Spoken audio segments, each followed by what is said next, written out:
naman huli para sa endangered species.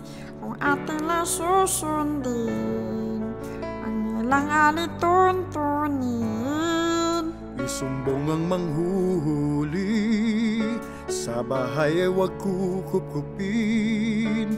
Sila'y paramihin, tulungan natin ang iba't ibang mga hayop na nauubos. Unti-unti nang naglalaho, tayo ay magtulong-tulong habang may panahon pa tayo. Ilang mga hayop na nauubos, unti-unti nang naglalaho. Bakit di tayo kumilos habang may panahon pa tayo?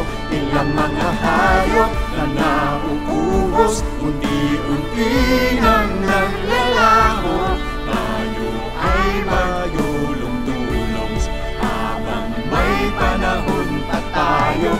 Ilang mga hayop na nauubos, unti-unti nang naglalaho. Bakit di tayo kumilos habang may panahon pa tayo?